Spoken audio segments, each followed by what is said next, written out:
Welcome, welcome, Wildly Wonders. This is episode 16 of the Go Wildly podcast, and this is the first ever true Wildly Us episode, a new seasonal series where it's just the two of us catching up, reflecting, and letting you in a little deeper behind the mics.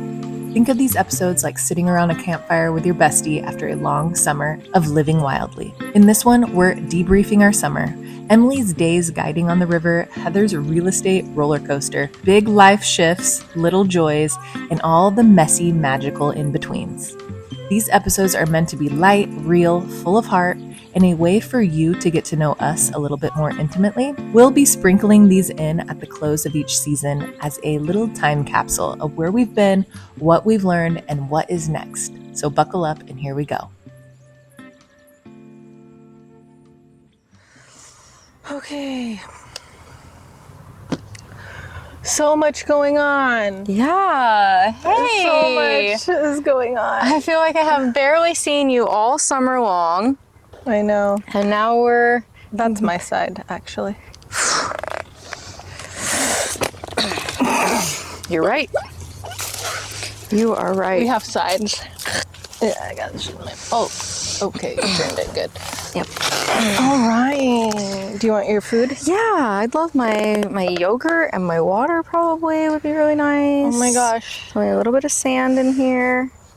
I feel, obviously I feel very connected to you, but over the summer, I felt very disconnected to you. Mm-hmm. You had a lot going on, but so did I, just like way different worlds. Yeah. Dude, you became a fucking real estate agent this summer. I feel like I'm still becoming it. Well, yeah, absolutely. But you passed your exam. Yeah. You got the title. You're employed at an agency. I mean, however it works. I don't fucking know. Yeah. But you are a licensed broker. I know. And you had your first open house last weekend. Was that last weekend? I think it was 2 weeks ago. I had my official first this weekend. Okay. Official, 2 of them back to back. That was just like a practice round? Well, it was a co-hosted, so she was like showing me the ropes or whatever. Okay. And then now I'm like going to be there solely. Like she's not going to be there. Okay, cool. Yeah, it's one of those. But then you were like just gone. Living in another world, essentially. Yeah, it did feel like I was in another world. Whole another plane of existence. Yeah, there were so many people, and well, really, I mean, I think I prefaced the summer with the people who were most active in my life. I prefaced the summer with like, hey, I'm not going to be available for communication or in person or anything. Like, don't need me over these 7, 8, 9 weeks because I'm not available. Yeah, I mean, we definitely planned for that. Yeah. And I feel like it went off without a hitch. Like, it went off great. Yeah. We really did good bulking out our recordings. And for maybe somebody that doesn't know or has aspirations to do podcasts, there is a party happening behind us. That's okay. We bulk recorded all spring. And just like, even though it pissed Sean off for me to be like, oh yeah, I have another podcast recording, he was just like, what the fuck? We didn't do it all summer. Yeah. So he can... Yeah, hopefully I really hope that he did recognize like, oh, okay, that was what that work was for, was so that there could be no work, essentially. I mean, you were still doing editing and producing, but there weren't long days being taken up with the active... Chimmy? Recording. Chimmy, go swim. Hey, swim. Thank you. And no, I think hopefully we'll be doing that again. Yeah, totally. No, I think it's way more, I bet it'll be a lot more relaxed. Yeah. I mean, even in this small period of time that we have between the end of summer and my next big adventure away, we don't even have a whole lot of days available to do recording. So there will be few and far between, but there'll be, when we do find a day, it's going to be a long day. It's going to be a long day. Yeah. Or it's still going to be a good amount of me doing solo recordings with folks. Over here. Come on, man. Over here. Just Thank you. one swipe. Chimmy already biffed the camera. Right here. Look at me. I'm all heightened. Thank I'm you. all on I period. know. Jimmy. Chill, dude. Get more flies with honey than vinegar. Girl. It's been all vinegar lately with me. Why? I just got a lot going on. Yeah. You know, there's just a lot. Like, I'm just like stacking it. I think the working at the restaurants are really like, it's necessary because I really need the money, but also, and I actually really enjoy it. Like, I hit flow state when I'm working because like there is no time. There is Let them have a good time, Heather. No. There is no. Everyone's allowed to have fun. They're not in our space. They're not bothering us. Tune them out. I'll try. How about you? You guys can also tune them out. They can't hear everything that we can hear. And sometimes they can hear things we can't hear, so. Totally. There have been so many times where I'm listening to didn't the even podcast and we're like talking shit about the wind and I'm not hearing any wind coming through. And I'm good. like, yeah, we just stay present in ourselves. Whatever's happening around us is irrelevant. Well, I am on my like first real day of my period, so everything's kind of like getting to me a little bit, you know, it's just that season. You're bristled. I'm just like in that right now. But yeah, but being in the restaurant work, there's no time for other distractions, and you can't look at your phone, can't look at somebody else's bullshit. It's just I love it. fully actually. present. I really like weirdly, oddly, I'm like, I really love this work. I make great money. It's totally like a flow state thing. I don't think about any of my problems, so it's really cool in that aspect. But do I want to do it 4 days a week? Fuck no, dude. No. I feel like I have zero time, so I gotta like scale that back a little bit. Yeah. Because like, So it's nice to be busy. It's nice to have that income. But if it's at the expense of your mental health and well-being and it's not really like, that happiness. it's just a lot of moving parts, and that in and of itself is like a lot to manage, which is stressful. So it's not necessarily the work that's stressful, it's the moving parts that need to happen between it that make it like not sustainable for me. Yeah. That's all. Yeah. It's not the work, but it's just all. But that's a component of the work that in a sense, yeah. will 'cause I have be to, like, at your detriment if you don't. Who's taking care of Roscoe, who's picking him up, who's doing this, who's doing that, and then I'm like asking my mom, and that kind of stresses me out too. Also, did you see my parents' secret TikTok? Yes, I have seen your parents' secret. Did you turn it back on? Yeah. I have seen your parents' secret TikTok channel, and I obviously think it's great. I think your parents are really cool, and I hope my gosh. I hope that like you're able to lean into it being. Should I move this a little bit? Oh, Sure. what's going on here? The thing's not open all the way. Oh, Weird. probably when it got knocked. So, you know me. I hope that that you're able to like kind of put some of the intention that we have coming from this and capture some stories from them. I love their little just like banter their a lot. jokes and their banter and just the realities of their life. My and mom's like gonna be- no doubt your parents have cool ass stories. Well, Jimmy, over here. My mom's gonna be pissed when she finds out. Why? Because she's always like, do not record me all like from work, all crazy and like smoking her cigarettes. But like, I look at it more towards like, like keeping those memories. Yeah. But if she's gonna be pissed about it, she do won't. you feel good about? She won't if I'm like, dude, look how many people are following you. And But she'll be like, oh. Yeah, she'll like that, or will it be like, I don't care about them. I only care about you. She won't get too upset. Okay. Like she'll be like, hello, Elaine. But it won't be, it won't be that big of a deal. Anyway, I just think it's funny because like, but it's also like a testing the algorithm of TikTok, because they always say like social media, like I'm all into that stuff. Like if you are like literally that constantly that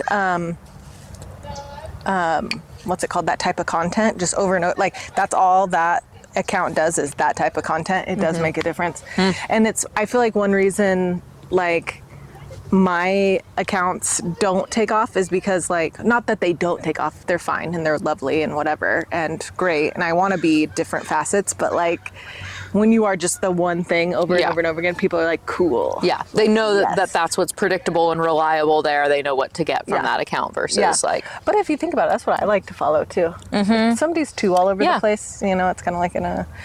What am I getting into here? I mean, my TikTok is anything from fig content to now I've got Asia snake feeding to just general Asia content to lucky pennies to pretty things that I see. Like, what was that? Mine's just my life. What was that little series that you did when I feel like about your dad on TikTok for a minute? And you were getting all deep and stuff. Oh, that was when I was going through like a major like emotional shedding of just like realizing things. I don't know. It was just like feelings. Yeah, it was cool. Just like feeling like emotions. You got a lot of traction on those, I feel like. I don't know. Anyway, it doesn't really matter. I was in a dark space then, but you're all the dark just space. Needed to like express. Well, tell us about your summer. Man, summer was awesome. It was really, really dynamic and beautiful and magical. I mean, I was in the Sundance Kayak School and First Descent space all summer, from the end of June through the end of August.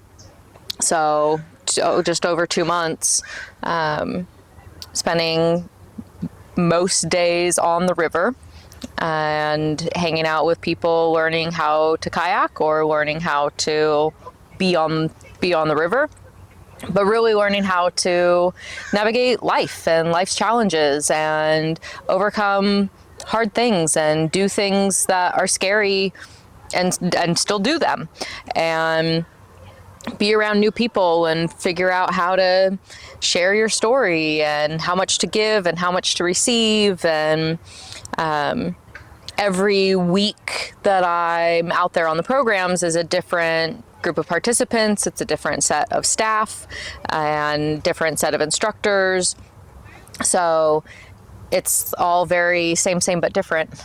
And navigating for me, like, okay, this week was really awesome, and like this beautiful thing happened and this like challenging thing happened, and now, okay, it's Friday, I say goodbye to everybody, like rinse all of that away and come into Sunday prepared for a whole new group, whole new set of people, and try very hard to not let anything from the past week inform or influence what's happening for this fresh week. But also, like, that's kind of inevitable to just like let things have things happen. Hi, honey. Hi. It's one of those days. Yeah, it's good. It's good to be here. We need more. We can do this all the time. Ooh, I could take a nap right now. Well, I love tell you a story. About it. Well, yeah, you have a very soothing voice. Thanks. Yeah. It was cool hearing, like, we got to meet up a couple times throughout the summer and just kind of debrief a little bit, and that was really great. Super brief debrief. Like thong brief. Yeah, thong chat, assless chat. Yeah. Debriefing. Because briefs, underwear, thongs. Yeah, I love that. Yeah. Yeah, but super, I mean, highlights. Yeah, I didn't see, other than Asia. Right. I didn't see anybody else in my life other than like a couple moments of you in passing.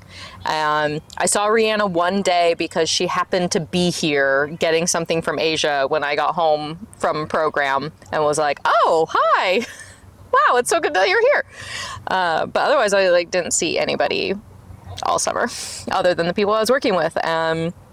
They're like amazing, beautiful people. Some of them I already knew, and of the like my coworkers, my colleagues, some of them I had met on programs last year or the year before, or was meeting for the first time this year. Just so like cool, fascinating people. I mean, I was able to get 2 podcast episodes out of the people, and identified over a dozen more that I wanted to record with, but time was limited. We gained a ton of new followers because Emily was like, yo, podcast. I got a podcast with my girlfriend. Like, let's do that. Yeah. I mean, every week there's a new group of 15, 20 people that want to know what everybody's about. And so it was really easy to get new followers and listeners, and like, that's now new podcast episode got launched today, and those are the groups that I texted right away, and they're already like listening, love it, like cool. Yeah, just what an amazing, unique, connective place to make friends right away who are ready to invest and show up in your life. And they're from all over the country, and even from Canada. Cool. Yeah. And people battling with some sort of cancer diagnosis.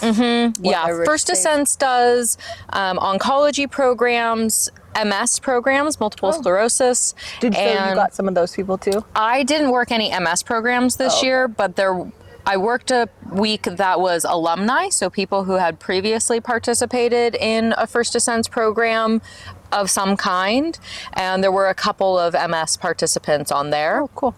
And then they also do programs for healthcare workers, so nurses, doctors, etc., and also for caregivers, so the people who are helping care for the cancer and the MS patients. So usually the loved ones, the partners, or a parent or a child of somebody experiencing cancer or MS can also come and participate on a program. And I didn't get to participate on the particular caregiver program week this year, and when I heard about it, I had such profound FOMO.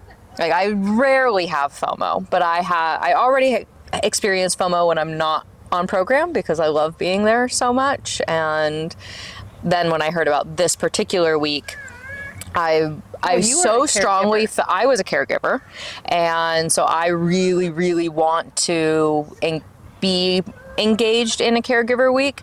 I don't qualify to participate as a caregiver because the person I cared for was older than the age range that they allow for. So I can't go as a caregiver participant. I could go on a caregiver program as a volunteer or be one of the instructors. Are you getting paid on these? Cool. That's awesome. Yeah. So it's worth it. Yeah. Oh, yeah. I mean, it's regardless of the pay. I know. But pay helps when I would otherwise be taking time away from other forms of work, that can just be my form of work. Yeah. And it's filling in every way. Like, the money's a bonus. I got FOMO to you in that, like, being working on the river. I feel like maybe one day I'll get to the point where I can, like, do more, maybe not work on the river, but enjoy the river more. I feel like I had high hopes for the summer, and I definitely hit some of my, like, bucket list summer goals. But then once work started, I was like, well, you went from having no jobs to, other than parenting, to like 4 jobs in like within a week. Yeah, like it's been a lot, but it's also like I've been without a job for so long and like not really doing much and just being mom and maybe doing some projects here and there, but like projects meaning like money making type of projects, but still like very low totem pole projects, low on the totem pole. To all of a sudden so I did that no job for so long, and then all of a sudden I'm having so much job, and I feel like this is gonna sound like silly and weird, but like today, like starting my period, I started at midday yesterday, but today I'm like feel like it's my first, I think my first or second period. That sounds funny for all of our male listeners, sorry. But like of doing this work, and I'm feeling the weight of it. Like this is really when, like, you know, you slow down and you have like your hibernation and stuff. Like we mentioned, the red tent up there, it's like totally, like I'm feeling that right now. So it's just like a lot right now. That concept has been coming up. Maybe I'm the one bringing it up. I am definitely the one bringing it up.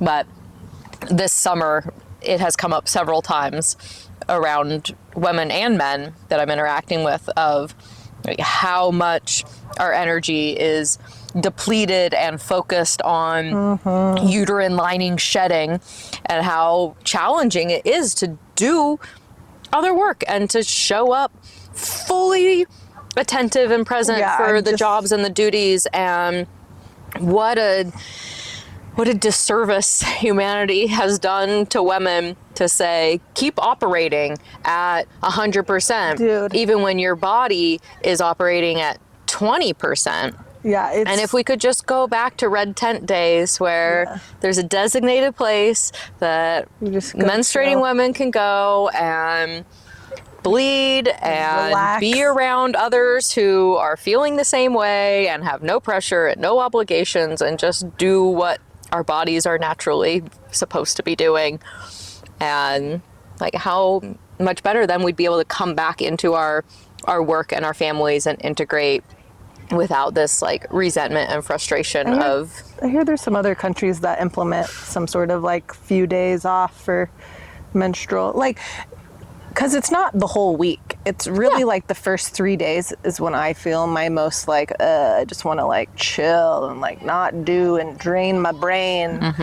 But, sleep, rest, and then I start shit. to, dude, for real. And then I want to just like get going on the next, like that's plenty. Like I need to now get going on like thinking, like building the plan for the next month. My new month coming up, technically. Yeah, with your new moon.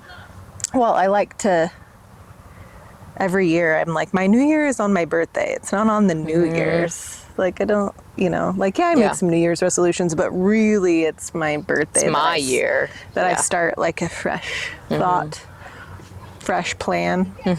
Anyway, should do that around my period. Yeah. Be interesting each to month. do that. Because that's really what I wish my following those natural cycles of my life. credit card bill could follow that cycle. There you go. I guess you could set it up, but my period's every 32 days. So it kind of Wow, you have a long cycle. long cycle. Nice. Probably why I'm so fertile. I'm so fertile. It's crazy. Yeah, well, you do have two babes. Two babes that were not planned. Yeah. Love them anyways. Oh yeah, they were great. They were meant to be here. Yeah. Definitely were called in. And Roscoe just had a birthday. Yeah. Happy birthing day. Thank you. Well, is he 3 now? 2? 2. 2, yeah. Yeah. Well, I mean, he was cut out of you, but you still grew him and produced him. I guess. You're right. And then I was just going to be like, did you see that video? But we literally just talked about that. I mean, we didn't talk about it on camera, but yes, I did see the video of him crying while you sang him happy birthday. He was very triggered when we sung him happy birthday. Yeah. I wonder why that is. Why do young children get so triggered by it and then grow up to hate it also? I don't feel like Cruz ever cried like that. But did he just run away and hide? No, he got excited. He's like, oh, for me. Me. Roscoe's like, no, attention. Yeah, he's like Sean, like, oh. Well, he is Sean's kid. Yeah. Whereas, Sam's kid is a little bit more, look at me. Yeah. Makes a lot of sense. But I also feel like we had a really hot, it felt like a really long, hot summer. So like I wasn't out hiking. Usually I go out hiking fairly often, but once summer hits, that's not really hiking weather unless you're like up in the Cascades or somewhere. Yeah, or out on the coast even. Yeah, and so. Like here in the valley? Nah. Yeah. Maybe like Sunrise, Table Rock or McLaughlin, but yeah, like an early morning or something. But yeah, so I've been in dormant. So I just haven't been going wildly outside really a lot because I'm going to start again with going on hikes. So just like after work hikes because I have like a little bit of like weird time in between. And the weather's so much more pleasant now. Oh my gosh, yeah. I mean, it's going to be like a high of 80 today instead of 108. Yeah, so I've just been doing that, but I didn't do any. I wanted to get down the river, but not necessarily the lower road, but just like rafting. We just didn't have any time. Yeah. I think next year I'm going to prepare. Yeah.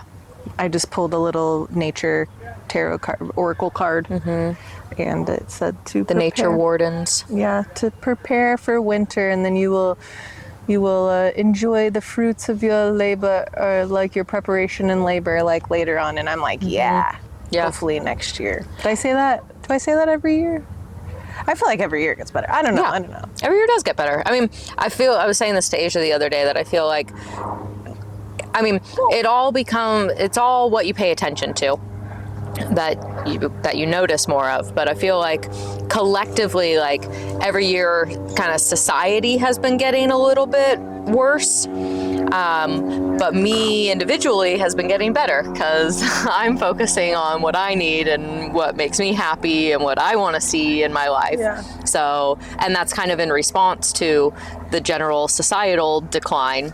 Like, I don't want my life to look like that. So I'm going to do more for me that gets me where I want to be, what I want to see myself doing next summer and beyond. Yeah. Yeah. I was talking with one of my cleaning clients the other day, and a friend, she'd be nice to have on here, that'd probably be a nice chat, about really embracing the seasonal shift and leaning into autumn, leaning into winter, just embracing the cooler weather, the shorter days, the hibernation. And that I did that last year really intentionally for the first time. And I really did feel like I enjoyed the season so much more. I didn't give myself any guilt or shame about, I was just gonna say, like, laying down when it got dark. Like, that's when the day is over. Like, it is natural for us to feel those seasonal shifts. And then I felt so much more prepared coming into summer and what I knew was going to be a crazy, intense summer. Yeah, like I had hibernated and stored up my energy to be able to fully send it over the summer. Yeah, and I wish I could do that. Yeah, my life's very different from yours. Yeah, I wish I could do that, but like I even take a measly day off. Like, I took a half day yesterday. I went and had coffee with a friend and did a few little things that I like, wrapping up a couple things that were on my mountain of to-dos. And then I just like started my period. And so I just like laid in bed and kind of went in and out of sleep a little bit, and Sean was next to me because it was his Sunday. So it was really nice. Good. But whenever I do that, if it's more than just that amount of time, I feel I like shame myself for it. I guilt myself for it. You gotta let that go. Because like, I'm like constantly, I have to reformulate my brain somehow for that. I'm telling you, like maybe some therapy work or something. Because like every time I make a list of things that I need to do for the day, I make too big of a list. And only a little bit gets done, which I know that I should only be like focusing on 3 tasks, but like I'm constantly over projecting and under producing. I had this conversation with Hot Pants, our most recent episode, of under commit and over produce, over like whatever the fucking phrase is. Yeah, but like I know exactly. Under promise and over produce. Over deliver. Yeah. Like, because the disappointment that you feel. Yes, exactly. Like, I do that for others, that for yourself. Under promise and over produce, and then you'll be so proud of yourself. And I like this little hack where if you do something that wasn't on your to-do list, but you still did it, write it on your to-do list and check it off, because you still did it. It doesn't discount all the other things that you didn't do. You still did that, and that still deserves credit and celebration and acknowledgement. And those other things that you don't get done, well, maybe they just weren't as vital or as important or as exciting to do that day. They can move to another day. I think I just also have some childhood trauma of like being called lazy. Yeah. When maybe I was learning laziness versus productivity in school and all the things that like, I just hear my dad still to this day being like, don't be lazy. Well, and also, now I'm just like, you're a woman And there should be a reasonable amount of different expectations to your level of productivity from a man's. Yeah, I actually, funny you should say that. I asked Sean, I was all, how did it go down? Was it yesterday or the day before? It might have been Sunday. I can't remember. Regardless, doesn't matter. I was doing something I can't remember what I was doing instead. Oh, yeah, I went grocery shopping, and that was something that like legit needed to happen. But Good job. I couldn't go grocery shopping and mop the floor at the same time. So I was like, hey babe, I need to go grocery shopping. Do you mind like mopping the floor? Like I just vacuumed. You might need to like take the broom because there's actually like rocks that the vacuum won't pick up because the dogs carry them in their paws inside. But anyway, I was like, can you do that? And I'm gonna go shopping. And he was like, oh, I guess, like kind of gave me a little bit of like a turdy response. And I was just like, okay, for next time I ask you I ask you for help, like how should I ask you for help? Because like every time I do ask you for help, you give me kind of like a shamey response. And like I would like it's asking too much of him. Yeah. And that like I need to be the one doing it. And I'm just like, I don't know. So we need to actually reopen that back up because like by his response of being like, well, I guess, it makes me feel like, well, then what the fuck? Yeah. Like you're the one that wears shoes in the house. Now I'm getting into a vent sesh, which I don't want to get into. He doesn't listen to this, so fuck him. But still. But his friends might. We'll tell him. Then friends. But anyway, yeah. So, because I don't like I take my shoes off when I go into the house usually, or like it within my first few minutes. So it's like, dude, you are also wearing your shoes in the house. Like you're contributing to this fucking floor mess. It's a shared house. There should be a reasonable expectation that there are shared duties in the cleaning of the house. And I mean, I have lots of opinions on co-housing and relationships and the division of power and responsibilities. I'm a single divorced woman, so my opinions may not apply to every situation. Anyway, regardless, he mopped, which I've been learning to like. I just kind of had an epiphany too, not just, but like yesterday, I was like, well, if I get that response, I need to not let it affect me because I'm probably going to get that response 80% of the time from him. So I need to learn to be like, I just like walked out the door and thinking to myself, yeah, bitch, you do it. Yeah. Like, I'm not like, you do it for once. When was the last time you fucking mopped? I think that a lot of the issues that come from relationships and these kinds of dynamics is the attachment to their response and expecting something that hasn't been discussed and like agreed upon as an expectation that you can both share, and that their response is taken personally as like an attack on you and your abilities and your contribution and your worthiness versus just saying, I'm going grocery shopping, the floor needs to be mopped, I need you to mop it, I'll be back, and leave. And like, just don't make it a point of contention. Just, here's what needs to be done, I'm out. I'm going to go do the other thing that needs to be done. I actually did it more in like a, hey, so I'm going to go grocery shopping and I was going to mop, but I can't do both at the same time. Can you mop? So he'd take pity on you? Yeah. I'm trying different angles. Every time I ask it like for help in any way, I'm like, I'll try it this angle this time. I'll try it. Which one gets me the most like, I'm like testing it out. Instead of testing the algorithm. Yeah, you're testing his algorithm. Yeah, dude. Instead of, that question of like, hey, when I need you to take action in the house on something domestic, how do you want to be asked? Right. But also I do need to give him credit where credit's due. Yes. And he has been really like, since my schedule has changed, he's been doing the kids' night schedule because I work until like 10:30. He's been doing a great job. So it's been good. I sure hope so. That's been good. Mm-hmm. I just don't like it because I'm like, it's just a lot for a family. Like this, it's a lot for like a mom to work nights. Yeah. That's all.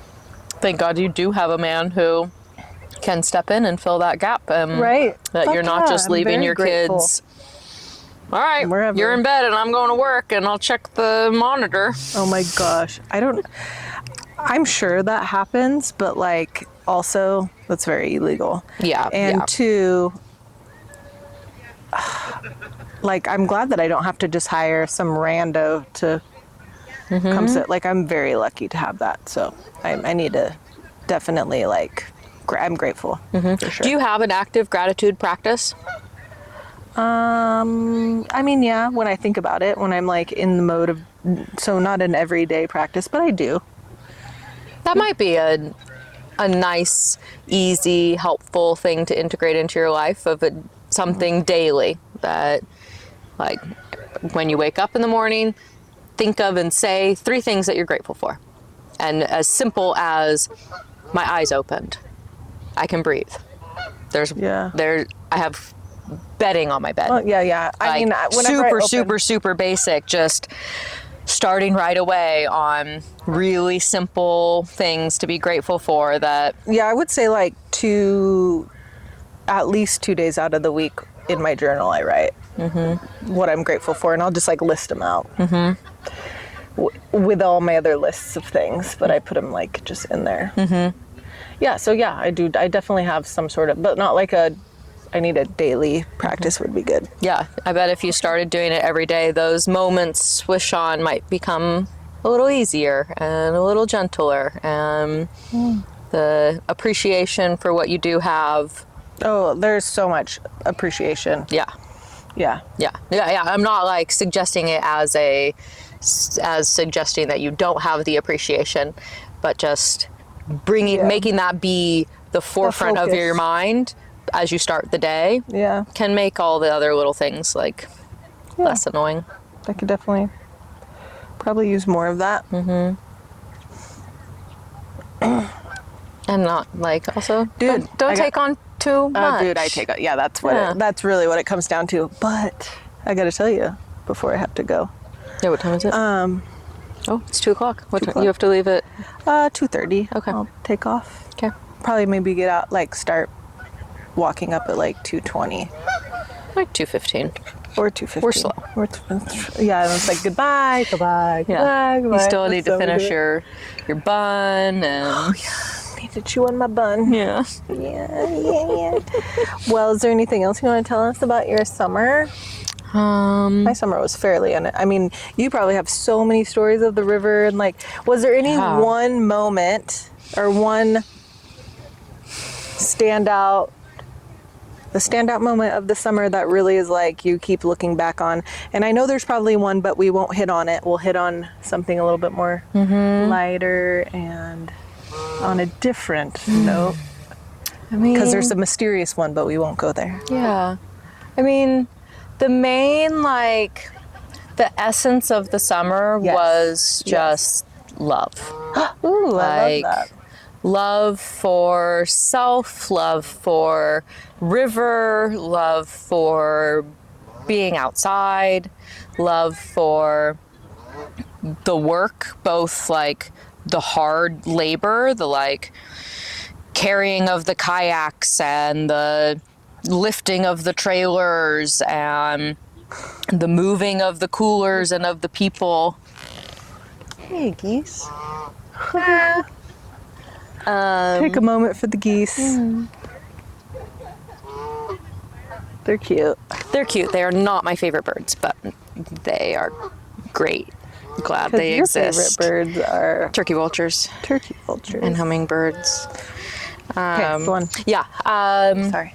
Love for the work, both the hard labor and the emotional work, like the tender work, the soft work of just seeing people and holding space for people, figurative space, and also actually holding people while they cry, and helping to co-regulate their nervous system and make them feel safe and loved and supported and capable. Love for those people, the people that I work with and the people that I work for. How many times did you fall in love, and how many times did you have somebody fall in love with you? I think this is a preemptive question. We went over this on the phone. I'd say that I fell in love twice, and probably had at least 15 people fall in love with me. in various ways. It's just What about sexual ways? Like, how many people fell in love with you? Like in that like romantic desires. Yes. Yeah. Oh, at least 4 or 5. Emily's wanted. Emily's very wanted. What can I say? Girly pop. Yeah. So the essence was just love. It was just summer. a lot of love, and a lot of like trials. I mean, there was one week where I felt really, really challenged. There was somebody that I was working with that I felt very unexpectedly triggered by in a lot of ways. And I was having to use a lot of energy to like be non-reactive to the person.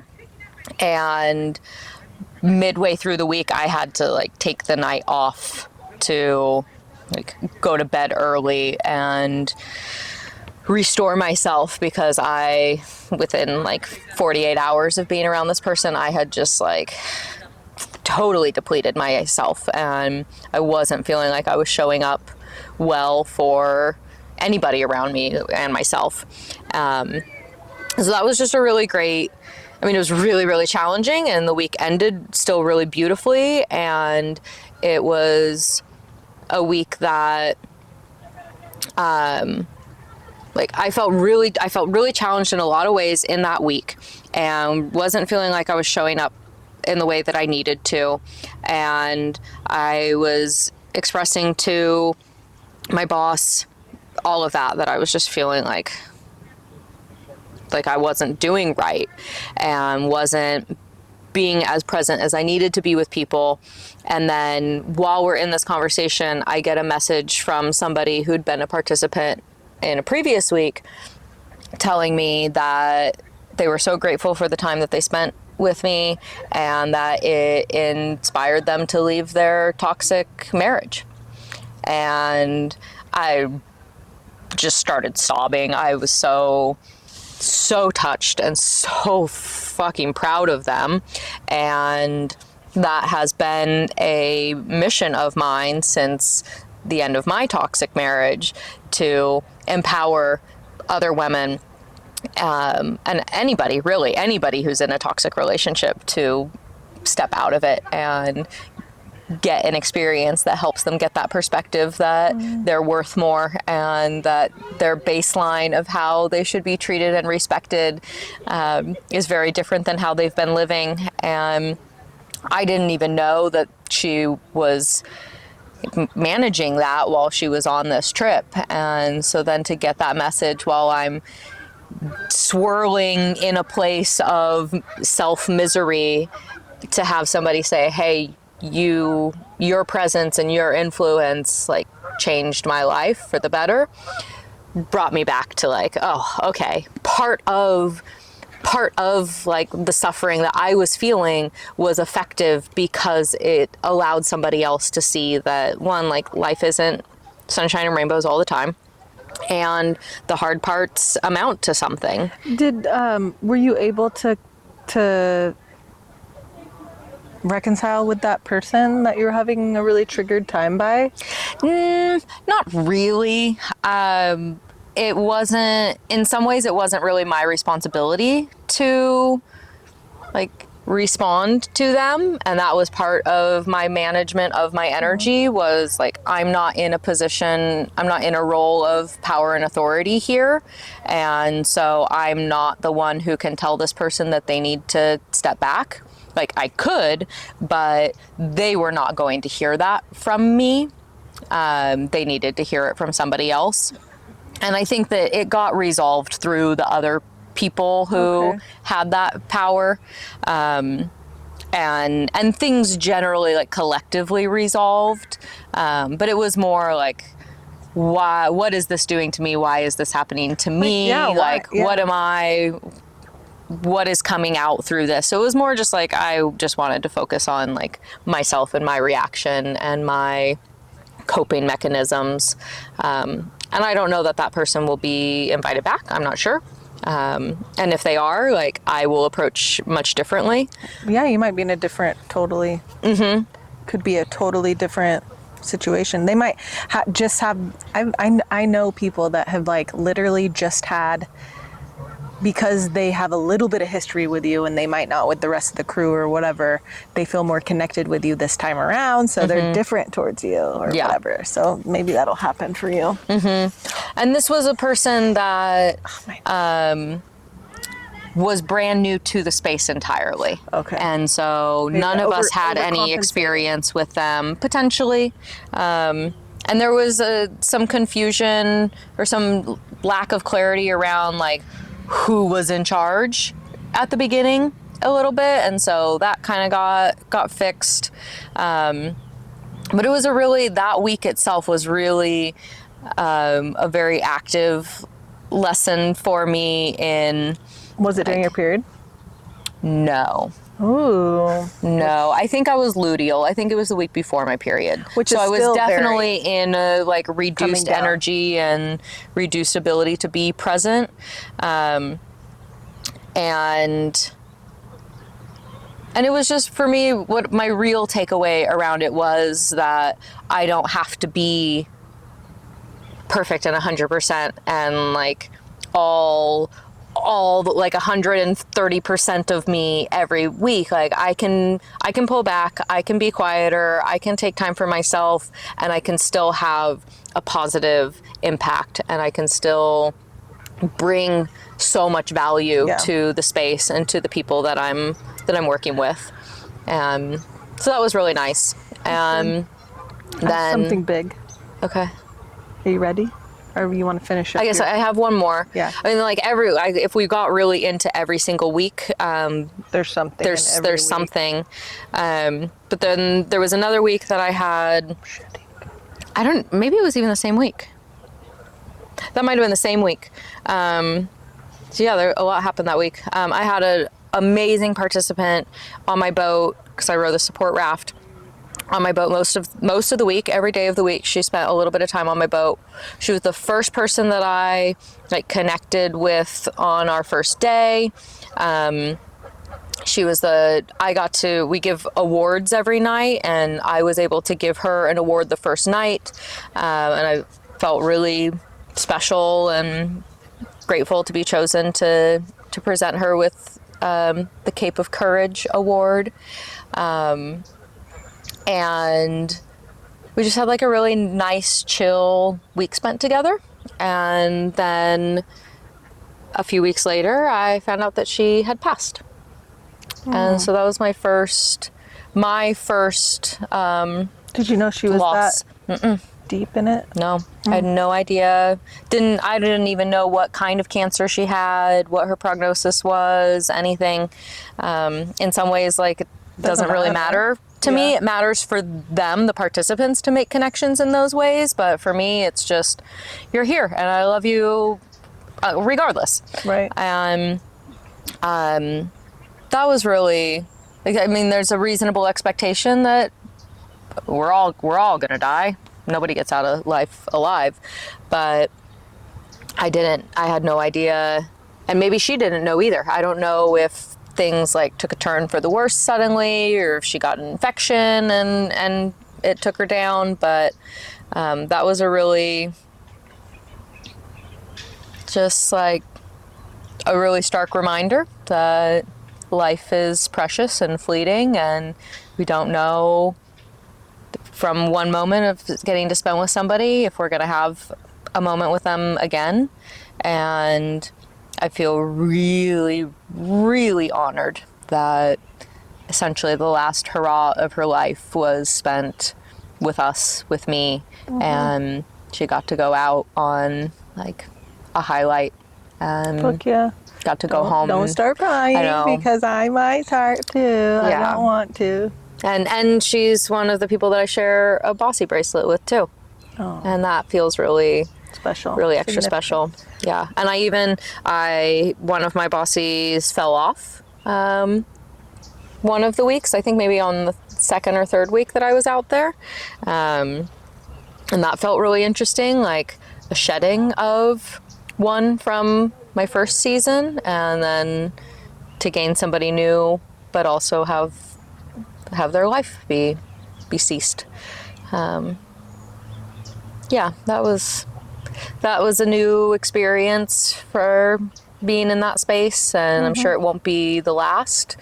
But it was really like, wow, we were just together. We were hugging. When I found out, it was like we were hugging 3 weeks ago, and now she's gone. That's sad. Yeah. So I hope her family feels the love and the support that they need in navigating, and I will remember Basil forever. Maybe see her again one day. I'm sure. Yeah. Yeah. What's your big thing? I don't know if you heard, but Mariel Lodge is for sale. I did hear that Mariel Lodge is for sale. Yeah. Yep. Yeah. Big deal. Too much money. Yeah. I'm just going to $2 million. Yeah. When that's about $1 million over what they paid. Really? And I they don't know. haven't made I mean, I don't significant know. improvements enough to it to warrant, and that they list it for sale while the canyon is actively on fire. That seems like odd timing. They've also lost their contracts with OTT. They don't have contracts, and I'm pretty sure Morrison's was pulling out from Mariel. Also, it's leased land. You don't buy the land. You just buy the buildings. The dilapidated buildings, dilapidated. Because it's BLM land? Or is it Forest Service land? It switches to Forest Service right there. Yeah.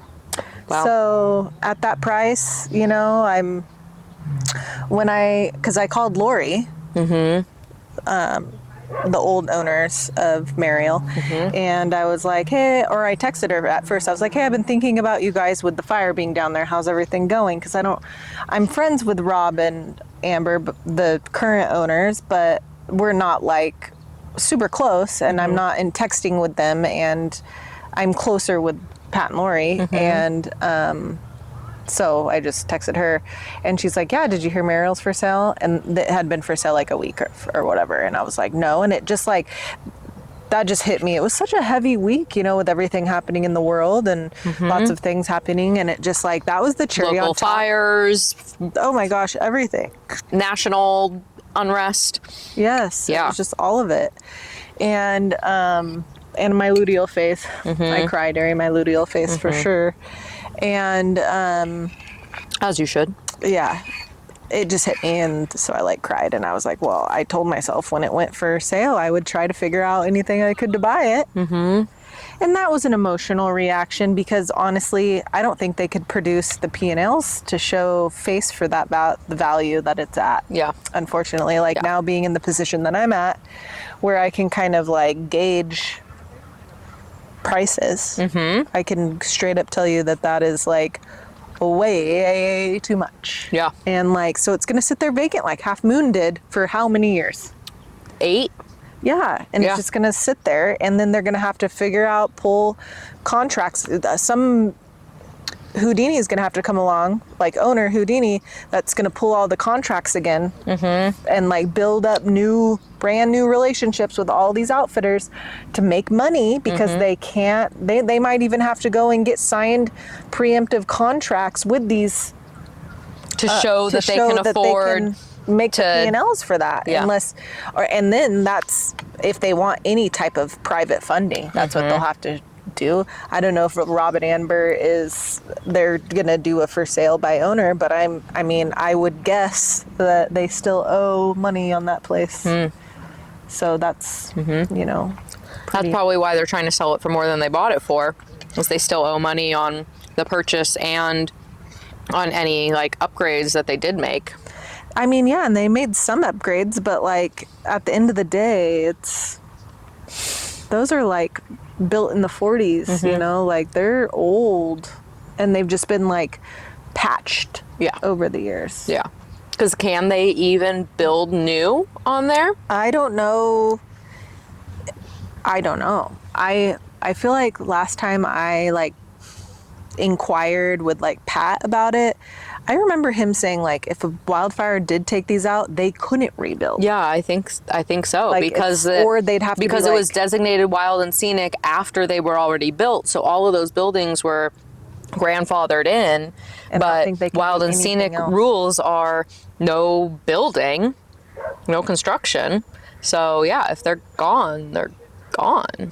Yeah, I don't know what the stipulation, but like, I don't know. I immediately like, where are we at? Yeah, we gotta get rolling. I just, Jesus.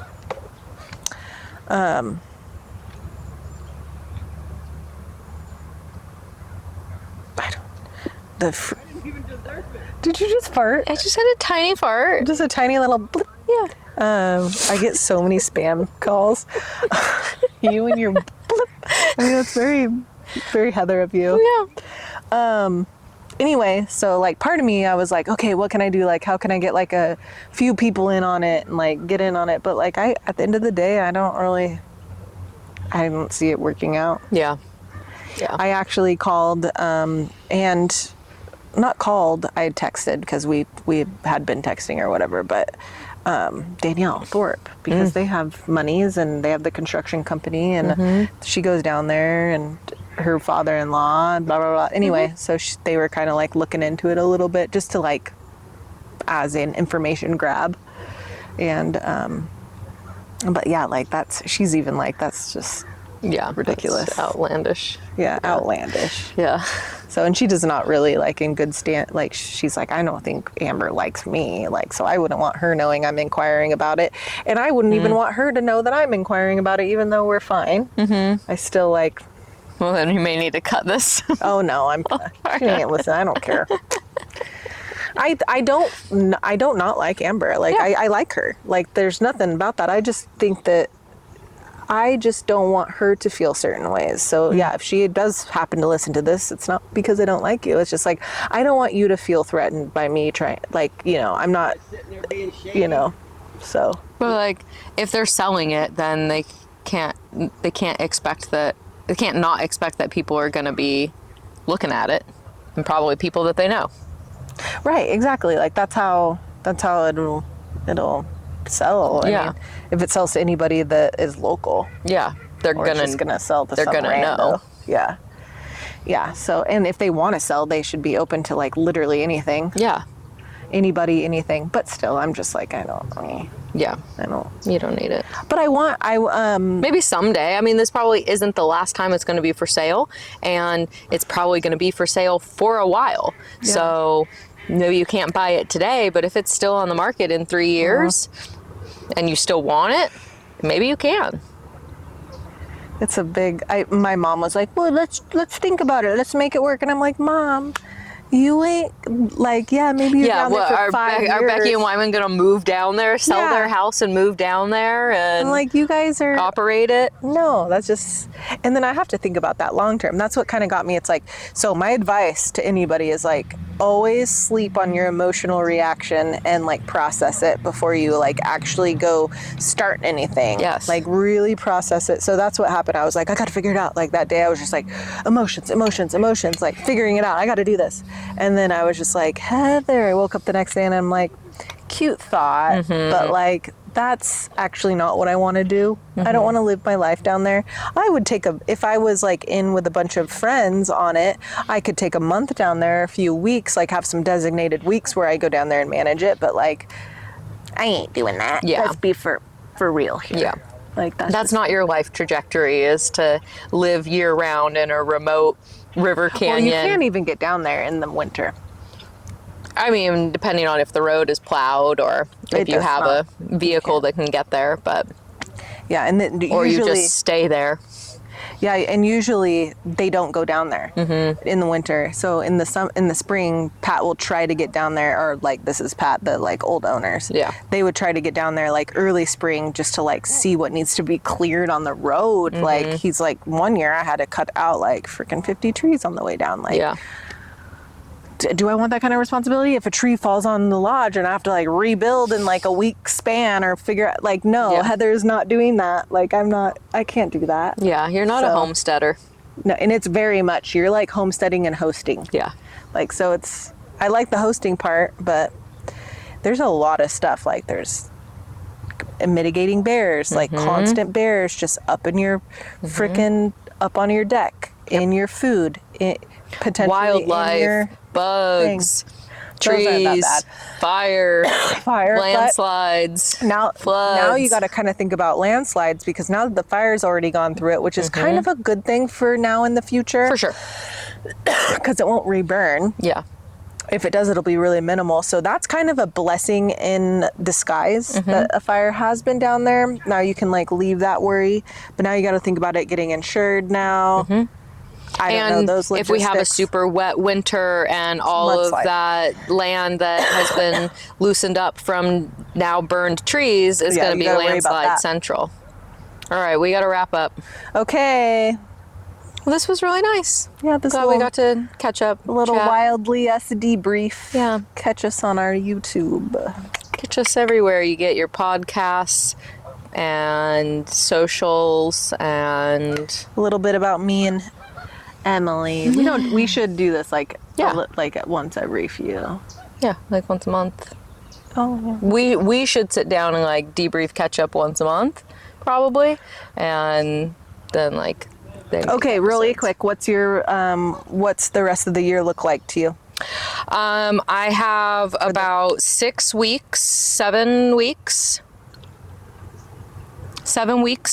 at home where I will be cleaning houses.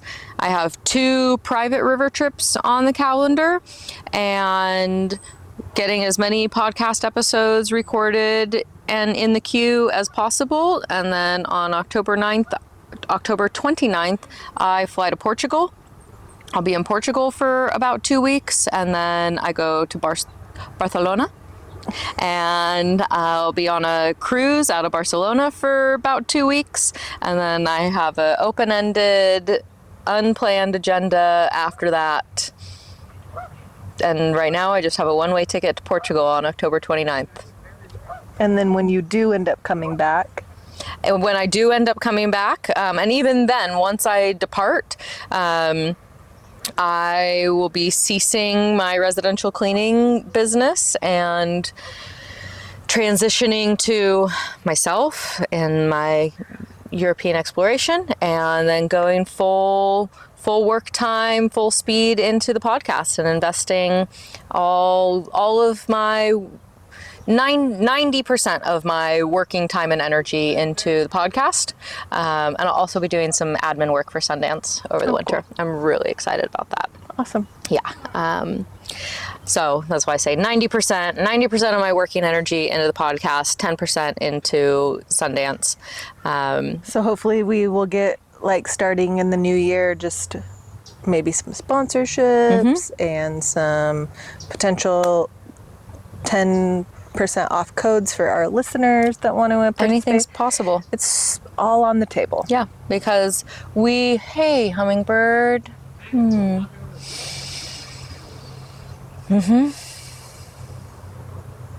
We see the value of this product, and those who listen and watch also see the value of this product, and we believe in this wholeheartedly. And the reality of making this podcast successful in our definitions of success for it are going to require that one of us can go full-time into it as soon as possible. That is me, and I will be working on making it a a product and an income stream that then you can also go more full-time into it and release some of the other extraneous Release works the beast that you have, and we can be podcast host professionals. So yay. So in the meantime, listeners, lovers, please like and share and follow, comment and review and share. Actually, and share. I have homework for our bread and butter listeners. If you so wish, we would love it if you shared this on your social media, like, you know, on your stories or a TikTok or something along those lines. It's like, I've been listening to this really cute little podcast. It's so cute and lovely, and you should listen to it too, friends. That's what's up. Like, give us a shouty. Share it on your social media, and even think about who in your life would benefit from these messages. Maybe it's a particular episode or the podcast library as a whole, but reach out to the people that you know in your life directly and say, hey, Jerry, I think that they said something in this podcast that really resonated with me and made me think of you, and I think that you would enjoy it too. Take a listen. Those like direct reach outs and connections of friends and content, that's going to go so much further and actually like bring us listeners who are committed and not just passing through. That's community. That's how you build community, not just like a wishy-washy follower base. Like really committed listeners.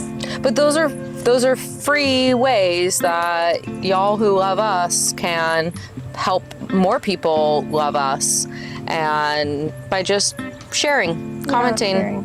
We should do on the next Go Wild. And that is where the camera battery died, because that is the joy of recording in the wild. But what I was saying before the battery died was we should do a question and answer Wildly Us episode, or at least a portion of it, just to answer some, burning questions from the audience. So maybe we'll do that. Maybe we'll put up a little thing on our social media. So head on over there and give us a like and follow, and look out for those questions for the next one, which will probably be in a couple months or maybe sooner. Thanks for listening and watching, and we'll catch you in the next one. Do all of the things for us: the like, comment, share, subscribe, share with a friend. Did I say that already? Please do that. That'd be great. We would love you forever and ever. All right. Toodaloo.